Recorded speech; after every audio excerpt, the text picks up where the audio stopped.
दोस्तों, हम अपने चैनल पे बहुत मेहनत से वीडियो बना रहे हैं। हमें आपकी सपोर्ट की बहुत ज़रूरत है। आप लाइक करेंगे और एक छोटा सा ही सही पर कमेंट करेंगे, तभी हमारे वीडियो को प्यार मिलेगा और यूट्यूब की तरफ से रीच मिलेगी। तो कृपया करके एक लाइक और एक छोटा सा ही सही पर कमेंट कर दीजिए।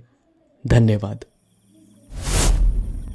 दोस्तों, नज़र के बारे में अक्सर आपने सुना और जाना तो होगा ही। कहते हैं अगर एक बार किसी की काली नज़र लग जाए तो बड़ी से बड़ी हस्ती की काया भी मिट्टी में मिल जाती है। तो चलिए ऐसे ही डर से जुड़ी एक रोचक कहानी की ओर। बस कुछ देर की और बात है, फिर तेरी बलि से मेरा बेटा ठीक हो जाएगा। आखिर कौन थी वो औरत जो उस लड़के की बलि चढ़ाना चाहती थी? ये जानने के लिए आपको कहानी में आगे जाना होगा। बंद रोशनी में चमकते कैनवास, दीवारों पर लटकती दर्जनों पेंटिंग्स और बीच हॉल में खड़ा अजय, 23 साल का साधारण पर आकर्षक सा लड़का। उसकी आंखों में उत्सुकता थी, जैसे उन कलाओं में उसे बहुत रुचि हो। पेंटिंग्स की भीड़ के बीच उसकी नजर ठिठक गई। सामने एक बड़ी सी कैनवस पर एक लड़की बैठी थी, नीले गाउन में, चेहरे पर हल्की मुस्कान, और उसके पास एक लड़का जिसका चेहरा देखकर अजय का दिल थम गया। दरअसल उस पेंटिंग में उसकी ही शक्ल का एक व्यक्ति हूबहू मौजूद था। आखिर मेरी पेंटिंग किसने बनाई? उस पेंटिंग को देखकर अजय के मन में बहुत से सवाल उठ रहे थे। उसके मन में जानने की इच्छुकता थी कि आखिर उस पेंटिंग को बनाने वाला है कौन। उसने कुछ लोगों से पूछताछ करी तो उसे पता चला कि उस पेंटिंग को बनाने वाली लड़की वहीं एग्जीबिशन में मौजूद है। वो उसके पास गया। Excuse me. जी हाँ, कहिए। लंबा कद, खुले बाल, होठों पर एक रहस्यमयी मुस्कान। वो लड़की बहुत ही खूबसूरत थी। अब वो जो पेंटिंग है उसमें जो लड़का है वो मैं हूँ। हाँ, मैं भी ये देखकर हैरान हूँ। पर तुम तो मुझसे कभी मिली नहीं, फिर तुमने मेरी पेंटिंग कैसे बनाई? हाँ, हम पहले कभी मिले नहीं है, पर मैंने ये पेंटिंग अपनी इमेजिनेशन से बनाई थी। मैंने कभी सोचा नहीं था कि इमेजिनेशन से निकलकर कोई किरदार बाहर भी आ सकता है। वैसे आपकी पेंटिंग बहुत शानदार है। Thank you. वैसे मुझे लगता है इस पेंटिंग के जरिए डेस्टिनी हमें मिलाना चाहती थी, और अब हम मिल ही चुके हैं, तो क्यों ना साथ में एक कॉफी हो जाए। मालिनी बहुत खूबसूरत थी, लेकिन उससे भी ज्यादा उसकी बातें अच्छी थी, जिसे सुनकर ऐसा लगता जैसे कोई आप पर जादू कर रहा हो। इसलिए अजय भी मालिनी के साथ कॉफी पीने चला गया। कॉफी पीते हुए दोनों में काफी बातचीत हुई और कुछ ही पल में दोनों दोस्त भी बन गए। मैं शहर में नई हूँ और अभी इस शहर में मेरी किसी से खास जान पहचान भी नहीं हुई है। तुम पहले लड़के हो जिसके साथ बात करके मुझे बहुत अच्छा लगा। क्या तुम मेरे दोस्त बनोगे? मालिनी का अंदाज बाकी लड़कियों से कुछ अलग था, इसीलिए अजय भी उसकी तरफ काफी अट्रैक्ट हो चुका था। अजय एक मिडिल क्लास फैमिली का इकलौता लड़का था। उसके माता पिता उससे बहुत ज्यादा प्यार करते थे। वो यूपीएससी एग्जाम की तैयारी कर रहा था। अगले दिन की बात है, अजय अपने इंस्टीट्यूट से पढ़कर बाहर निकला ही था कि तभी उसे मालिनी मिली। हाय अजय, कैसे हो? तुम यहाँ? और तुम्हें कैसे पता मैं यहाँ मिलूंगा? अरे कल तुमने ही तो बताया था कि तुम इस इंस्टीट्यूट में पढ़ते हो। मैंने बताया था? अरे बाबा हाँ, अगर तुमने नहीं बताया होता तो मैं यहाँ कैसे आती? तुम शायद भूल गए होंगे। अच्छा चलो, पास में ही एक पार्क है, वहाँ पर चलकर थोड़ी बातचीत करते हैं। अजय मालिनी के साथ पार्क में गया। ये देखो अजय, मैं तुम्हारे लिए क्या लेकर आई हूँ। मेरी मम्मा ने खास तुम्हारे लिए भेजी है, खीर। थैंक यू, ये तुम मुझे दे दो, मैं घर पर खा लूंगा। अरे घर पर क्यों खाना है जब मैं यहीं हूँ? खीर तुम्हें यहीं खानी होगी। मालिनी का अंदाज थोड़ा अलग था, पर अजय को अच्छा लग रहा था कि कोई लड़की उसका इतने प्यार से ध्यान रख रही है। अजय ने वो खीर खा ली। इसके बाद मालिनी ने उसे वही पेंटिंग गिफ्ट भी की जो एग्जीबिशन में लगी हुई थी। यार, ये पेंटिंग तुम मुझे क्यों दे रही हो? तुम्हें इसके बहुत अच्छे पैसे मिल सकते हैं। हाँ, पैसे मिल सकते हैं, पर मैं चाहती हूँ ये पेंटिंग हम दोनों की मेमोरी की तौर पर हमेशा मौजूद रहे। इसे तुम अपने कमरे में लगाना। जब भी तुम इसे देखोगे तुम्हें हमारी मुलाकात का पहला पल याद आएगा। इसके बाद उन दोनों ने थोड़ी बातें की और वो दोनों अपने घर चले गए। उसी रात की बात है। अजय अपने बिस्तर पर बैठे किताब पढ़ रहा था। तभी उसे एहसास हुआ जैसे उसके कमरे में कोई मौजूद है। उसने चारों तरफ देखा पर उसे कोई नहीं दिखा। उसे लगा ये सब बस उसका एक वहम है, इसीलिए वो सो गया। उसे सोए अभी कुछ ही समय बीता था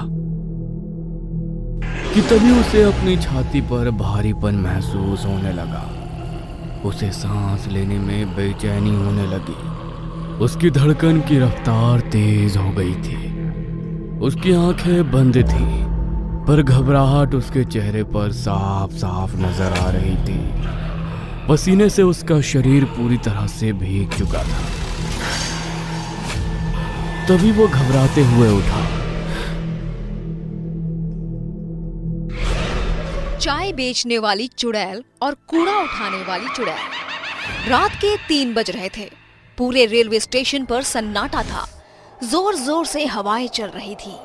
तभी रेलवे स्टेशन पर एक ट्रेन आकर रुकती है, जिसमें कई सारे पैसेंजर अंदर बैठे होते हैं, लेकिन कोई भी आदमी उस ट्रेन से बाहर नहीं उतरता। सभी लोग अपनी खिड़कियां बंद कर लेते हैं कि तभी अंदर से एक औरत अपने पति से कहती है, सुनिए जी, इस स्टेशन पर कोई उतर नहीं रहा। ट्रेन आगे क्यों नहीं बढ़ रही और सबने अपनी खिड़कियां क्यों बंद कर ली? कितनी गर्मी हो रही है, ऐसे तो मेरा दम घुट जाएगा। उसकी बात सुनकर तभी एक बूढ़ा आदमी कहता है, चुप करो, कुछ मत कहो। अगर अपनी और हमारी जान की सलामती चाहती हो तो भगवान के लिए चुप रहो। वो दोनों चुड़ैल बाहर ही हैं अभी। तभी उनके आगे वाले वीआईपी डब्बे में एक परिवार होता है जो नैनीताल से अपने गांव सहारनपुर जा रहा होता है। लेकिन एक राघव नाम का लड़का, मैंने पहली बार किसी स्टेशन पर इतना सन्नाटा देखा है। राघव को वहाँ एक कूड़ा उठाने वाली और एक चाय बेचने वाली के अलावा और कोई नहीं दिखता। तभी उसके पास चाय वाली औरत आती है। चाय, गरम चाय वाली, चाय गरम, चाय वाली साहब, गर्मा गर्म चाय ले लो। चाय अरे सुनो, कितने की चाय है? साहब, केवल 10 रुपए की। ऐसी चाय आपने कहीं नहीं पी होगी। राघव अपनी खिड़की से हाथ निकालकर उस औरत से चाय लेने लगता है, लेकिन वो औरत राघव का हाथ पकड़ लेती है और देखते ही देखते वो एक भयानक चुड़ैल बन जाती है।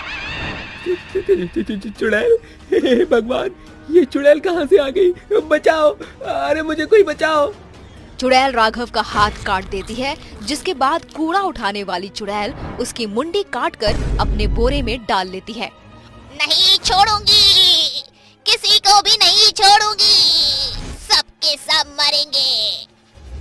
राघव के चिल्लाने की आवाज सुनकर डब्बे के सभी लोग जाग जाते हैं और ट्रेन के सभी पैसेंजर बहुत डर जाते हैं। और ट्रेन के चलने के बाद वो बूढ़ा आदमी उस औरत को बताता है, ये कुछ महीने पहले की बात है। संबलपुर गांव से 2 बहनें रीता और सीता शहर जा रही होती हैं। वो दोनों ट्रेन में बैठ जाती हैं, जिसके बाद ट्रेन चलने लगती है। तभी रीता सीता से कहती है, बहन, अगर चाचा ने हमें अपने घर में नहीं रखा तो हम इतने बड़े शहर में क्या करेंगे? देख बहन, हमें कुछ तो करना ही होगा, क्योंकि अब हमारे साथ हमारे माता पिता नहीं हैं जो हमारी देखभाल कर लेंगे। हमें खुद ही अपना ख्याल रखना होगा। उस स्टेशन पर एक कूड़ा उठाने वाला था और एक चाय बेचने वाला। ट्रेन के सभी पैसेंजर सो गए थे कि तभी सीता रीता से कहती है, बहन बहुत जोरों की भूख लगी है, चलो चाय पीकर आते हैं। वो दोनों बहनें सुनसान स्टेशन पर ट्रेन से उतर जाती हैं, जिसके बाद सीता चाय लेने जाती है। वहीं रीता को प्यास लगती है, इसीलिए वो पानी पीने के लिए कूड़ा बिनने वाले से पूछती है, भाई साहब, मुझे बहुत जोरों से प्यास लगी है, क्या यहाँ पानी मिल जाएगा? कूड़ा बिनने वाला उसे बहुत ध्यान से देखता है, जिसके बाद वो उससे कहता है, उस कमरे में पीने के पानी की टोंटी लगी है, जाओ पी लो। रीता पानी पीने के लिए उस कमरे की तरफ जाने लगती है कि तभी वो कूड़ा बिनने वाला उसके पीछे पीछे आता है और कमरे का दरवाजा लगा देता है। अरे भाई साहब, ये तुम क्या कर रहे हो? दरवाजा खोलो, मुझे बाहर जाने दो। ऐसे कैसे जाने दूं? पहले वो काम तो कर दूं जिसके मुझे पैसे मिले हैं। क्या चाहते हो तुम? साफ साफ बोलो। रीता बहुत डर जाती है। इतने में वो आदमी एक खंजर निकालता है और उसके दोनों हाथ और उसकी मुंडी काट देता है। रीता वहीं मर जाती है। उसे मारने के बाद वो आदमी चाय वाले के पास जाता है। जब सीता कूड़े बिनने वाले के हाथ में खून से लथपथ खंजर देखती है तो वो डर जाती है, लेकिन तभी पीछे से चाय वाला उसका मुंह दबाकर उसे वहीं ले जाता है जहां उसने उसकी बहन रीता को मारा था। ये तुम क्या कर रहे हो? तुमने मेरी बहन को मार दिया। सीता कुछ कहती इससे पहले उस आदमी ने उसके दोनों हाथ और उसकी मुंडी काट दी। उस दिन दोनों बहनें मर जाती हैं। उनकी मौत क्यों हुई आज तक इस बात का पता नहीं चला। सरकार ने भी उन दोनों बहनों की मौत का पता नहीं लगाया, लेकिन उस दिन के बाद वो दोनों बहनें भयानक चुड़ैल बन गईं, जिसके बाद वो रेलवे स्टेशन से उतरने वाले हर एक पैसेंजर के हाथ और उनकी मुंडी काट देती हैं। लेकिन अगर ऐसे ही रहा तो वो दोनों चुड़ैल तो कई लोगों को मार देंगी। हाँ बिटिया, मैं जानता हूँ, इसीलिए मैं संबलपुर गांव से शहर जा रहा हूँ जहाँ वे दोनों बहनें जा रही थीं। शायद वहाँ जाकर मुझे उन दोनों बहनों की मुक्ति का कोई रास्ता मिल जाए। वो बूढ़ा आदमी शहर में उन दोनों बहनों के रिश्तेदार यानी उनके चाचा जी के घर जाता है, जहाँ उसे पता चलता है कि उसके चाचा कुछ समय पहले ही गुजर चुके हैं। तभी रीता सीता की चाची उर्मिला उस बूढ़े आदमी से कहती है, वे स्टेशन लेकर जाता है और जैसे ही रात के 3 बजते हैं वो दोनों चुड़ैल सामने आती हैं और जोर जोर से हंसने लगती हैं। चले जाओ यहाँ से, ये रेलवे स्टेशन मेरा है, मैं सबको मार दूंगी। हम तो तुम्हें केवल यहाँ तुम्हारी मौत का कारण बताने आए थे। क्या? हमारी मौत का कारण? तांत्रिक उन दोनों को उनकी मौत का कारण बताता है, जिसे सुनकर वो दोनों रोने लगती हैं। तभी तांत्रिक बाबा उसके चाचा नाथूलाल की आत्मा को बुलाते हैं और इसके बाद नाथूलाल गिड़गिड़ाते हुए दोनों चुड़ैलों से माफी मांगता है। बिटिया, हमका माफ कर दो, हमसे बहुत बड़ी गलती हो गई। मुझे अपनी गलती का बहुत पछतावा है। जैसे मैं इस दुनिया को छोड़कर चला गया हूँ, तुम भी मुक्त हो जाओ। ये सच बात है कि अक्सर अपने ही हमें धोखा देते हैं, लेकिन अब हमारा यहाँ रहना भी ठीक नहीं है। हम दोनों मुक्ति चाहते हैं। तभी तांत्रिक बाबा उन दोनों के ऊपर पवित्र जल छिड़क देता है, जिससे वो दोनों चुड़ैलें जलने लगती हैं और उन्हें मुक्ति मिल जाती है।